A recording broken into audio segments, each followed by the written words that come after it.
ગુજરાतની અંદર મારું એવું માનવું છે કે જૂન મહિનાના છેલ્લા અઠવાડિયામાં પણ મધ્ય ગુજરાતના ઘણા બધા ભાગો, સૌરાષ્ટ્રના વિસ્તારો અને દક્ષિણ ગુજરાતના તમામ વિસ્તારો છે એમાં સારા વાવણી લાયક વરસાદ થઈ જશે. 96% લઈને 106% સુધીના વરસાદ થાય એને નોર્મલ સામાન્ય ચોમાસું કહેવામાં આવે છે. સામાન્ય ચોમાસું હોય ગુજરાતના ખેડૂતોના હિતમાં હોય. વધારે હોય તો પણ નુકસાન થાય, ઓછું હોય તો પણ નુકસાન થાય. 2025નું ચોમાસું મારે 10 કે 12 મિનિટની અંદર આખો મુદ્દો સમજવો છે કે સત્તાવાર રીતે યોગ્ય ચોમાસું ક્યારે શરૂ થાય. 25 મે સુધીની વિસ્તારપૂર્વક વાત કરી છે તમે. સત્તાવાર રીતે એટલે કે જૂન, જુલાઈ, ઓગસ્ટ અને સપ્ટેમ્બર 4 મહિના ચોમાસા. સમગ્ર 4 મહિનામાં કેવો માહોલ રહેશે વરસાદી? ચોક્કસથી વિજયભાઈ, ટૂંકમાં આપણે સમજવા જઈએ તો 2025નું ચોમાસું છે. પહેલાં તો આપના માધ્યમથી બધા ખેડૂત ભાઈઓને મારે સારા સમાચાર એ આપવાના છે કે નબળું બિલકુલ થવાનું નથી.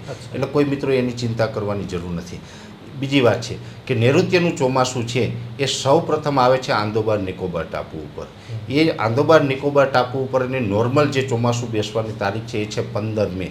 15 મે ત્યાં ચોમાસું આવી જતું હોય છે. એ પછી ચોમાસું ત્યાંથી ધીમે ધીમે આગળ વધે એટલે એ મડાગાસ્કર ટાપુઓ થઈ અને અરબ સાગરમાં આવીને અરબ સાગરમાં આવ્યા પછી કેરળની અંદર એનો પ્રવેશ થતો હોય છે.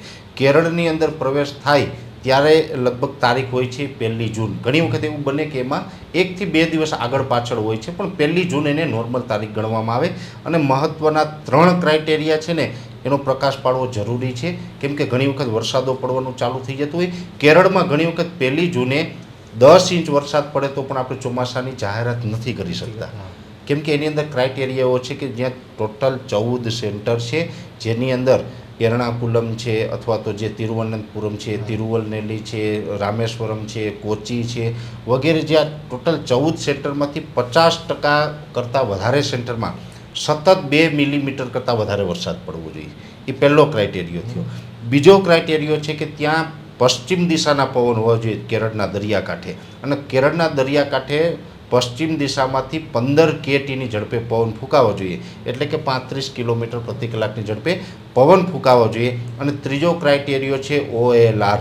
OLRનું ફૂલ ફોર્મ થાય છે out going long wave radiation. Out going long wave radiation એ છે કે જે સૂર્યપ્રકાશ જમીન ઉપર આવે છે અને એનું પછી રિફ્લેક્શન થતું હોય છે. એ લગભગ 300ની આસપાસ એનું રિફ્લેક્શન હોય, પણ જ્યારે ચોમાસાનો પ્રવેશ થઈ જાય એટલે 200 કરતાં પણ નીચે આવી જાય, એટલે કે 199 પહોંચી જાય તો પણ એ ક્રાઇટેરિયો ફૂલફિલ થયું કહેવાય. ઘણી વખત 150 થાય, 170 થાય, આવું ત્યાં રિફ્લેક્શન છે એ થઈ જતું હોય છે. પણ જો 200 કરતાં વધારે હોય, 201 પણ હોય તો પણ આપણે ચોમાસાની જાહેરાત કરી શકતા નથી. એટલે આ 3 ક્રાઇટેરિયા છે એ મહત્ત્વના છે. એ ફૂલફિલ છે એ 1 જૂન આસપાસ ત્યાં નોર્મલ રીતે થઈ જતા હોય છે. આ વર્ષે પણ એવું લાગી રહ્યું છે કે 1 જૂન આસપાસ ત્યાં આ ક્રાઇટેરિયા ફૂલફિલ થશે. 1-2 દિવસ આગળ પણ થઈ શકે કદાચ, એવી શક્યતાઓ છે. પછી ત્યાંથી ધીમે ધીમે ચોમાસું આગળ વધે. ઘણી વખત એવું બનતું હોય કે ચોમાસું આગળ ચાલે ત્યારે ઘણી વખત કોઈ વચમાં કોઈ સાયક્લોન ક્રિએટ થઈ જાય તો પણ ચોમાસું લેટ થઈ જતું હોય છે. જોકે શક્યતાઓ છે, કદાચ બની શકે કે એકાદું સાયક્લોન બનશે કદાચ, કેમ કે જેવી રીતે દરિયાનું તાપમાન જે સંકેતો આપી રહ્યું છે એ મુજબ શક્યતાઓ છે.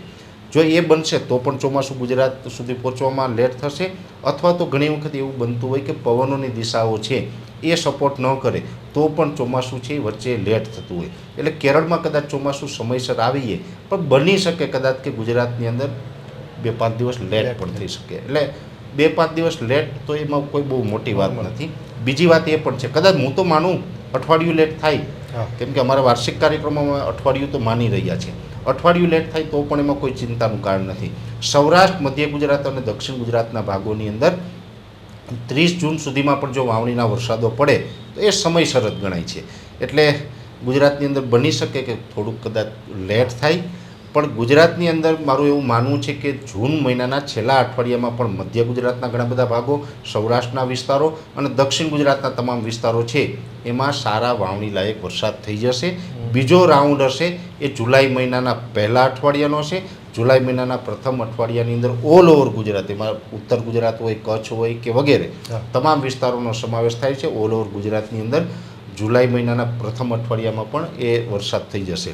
જુલાઈ મહિનો છે એકંદરે ખૂબ સારો રહેવાનો છે. ખૂબ સારા વરસાદો પડશે, પાણીની વ્યવસ્થા થઈ જાય એવા વરસાદો પણ પડી શકે છે. એ પછી આવશે ઓગસ્ટ મહિનો. ઓગસ્ટ મહિનાની અંદર વરસાદ ચોક્કસથી થશે, પણ વરસાદ અનિયમિત રહેશે અને લાગી રહ્યું છે કે ઓગસ્ટ મહિનાની અંદર 15 થી 17 દિવસનો વરસાદનો એક ગેપ પણ આવી શકે છે. એટલે એક ગેપ આ વર્ષે લાગી રહ્યો છે. જે પ્રમાણે જોવા જઈએ તો અલનીનો ને લાનીનો છે એના ઉપર મહત્વનો રોલ હોય છે. અને આ વર્ષે લાનીના જે અત્યારે સક્રિય છે, વીક લાનીના છે, એ હવે ધીમે ધીમે ન્યુટ્રલ તરફ જઈ રહ્યો છે. એટલે ચોમાસા દરમિયાન એ ન્યુટ્રલ હશે. એ સાથે આયોડી એટલે કે ઇન્ડિયન ઓશન ડાયપોલ છે એ પોઝિટિવ ફેઝમાં હશે. એટલે ચોમાસું સારું થશે, પણ ઓગસ્ટ મહિનામાં એક 15-17 દિવસનો કદાચ ગેપ રહેશે. એ પછી સપ્ટેમ્બરની અંદર ખૂબ સારા વરસાદો થશે. ખૂબ સારા એટલે અતિવૃષ્ટિઓ પણ કદાચ થઈ શકે, જે છેલ્લા 2 વર્ષથી થઈ રહી છે. છેલ્લા 2 વર્ષથી જે આપણે અતિવૃષ્ટિ જોઈ એ જુલાઈ અને ઓગસ્ટમાં જોતા હતા. બની શકે કે કદાચ આ વખતે આપણે સપ્ટેમ્બરમાં જોવાનો વારો આવે. એટલે આ વર્ષે એ એક પેટર્ન ચેન્જ થાય એવું પણ લાગી રહ્યું છે. સપ્ટેમ્બરમાં ખૂબ સારા વરસાદ પડશે અને ઓક્ટોબર મહિનાનું જે સેશન હશે એમાં લગભગ અમારું અનુમાન છે કે 10 થી 12 ઓક્ટોબર આસપાસ ચોમાસું પૂર્ણ થઈ જશે. ચોમાસું ગુજરાતમાંથી વિદાય લઈ લેશે અને છૂટાછવાયા ઝાપટાના રૂપમાં એ વિદાય લેતું 10-12 ઓક્ટોબર આસપાસ નીકળી જશે. એટલે આખું ચોમાસું છે આ ટાઈપનું રહેવાનું છે. નોર્મલી રીતે 96% લઈને 106% સુધીના વરસાદ થાય એને નોર્મલ સામાન્ય ચોમાસું કહેવામાં આવે છે. સામાન્ય ચોમાસું એ ગુજરાતના ખેડૂતોના હિતમાં હોય. વધારે હોય તો પણ નુકસાન થાય, ઓછું હોય તો પણ નુકસાન થાય. એટલે આ વર્ષે પણ સામાન્ય ચોમાસું રહેશે ને એકંદરે ખેડૂતોના હિતમાં ચોમાસું જોવા મળે તેવી શક્યતા અમે અત્યારે માનીએ છીએ. વાહ પરેશભાઈ, હવામાન વિશે 2025ના ચોમાસાની તમામ હાઇલાઇટ આપી. પરેશભાઈ, ભવિષ્યમાં પણ આજે સમયની થોડી પાબંદી છે આજે, પરંતુ જેવી રીતે કોઈ પણ ધાર્મિક વિધિઓ, લગ્નની વિધિઓ, અન્ય કાર્યોની વિધિઓ એક વિજ્ઞાન છે, પછી એને વિધિ સાથે ધર્મ સાથે જોડી દેવામાં આવી. એને લીધે આજે સદીઓથી પણ એ પરંપરા જીવંત છે. શું કામ? એ ધર્મ અને વિધિ સાથે જોડવામાં આવી. એવી રીતે હમણાં હું સાંપ્રત સમયમાં જોઉં છું કે જે ખેડૂતો જમીનની અંદર ઝેર રેડી રહ્યા છે, ઝેર એ થોડું આધ્યાત્મ સાથે ને ધર્મ સાથે જો વણવામાં આવે ને તો ઝેર મુક્ત ખેડૂત બની શકે ને આ જનતા પર થઈ શકે. એટલે અનેક એવા ખાતરોનો ઉપયોગ, અનેક દવાઓનો ઉપયોગ, એની ધાર્મિક અસર પણ થાય છે. એ અમે જોઈએ છીએ. હમણાં પરિણામો એના અમને જોવા મળ્યા છે. ખેડૂત ઓર્ગેનિક ખેતી તરફ કેવી રીતે વળે તેવા અલગ અલગ સેશનના મારે પડાવ બનાવે છે. આજે સમયની પાબંદી છે. ભવિષ્યમાં આપણે મળતા રહીશું. પરેશભાઈ, ખૂબ ખૂબ આભાર, ધન્યવાદ.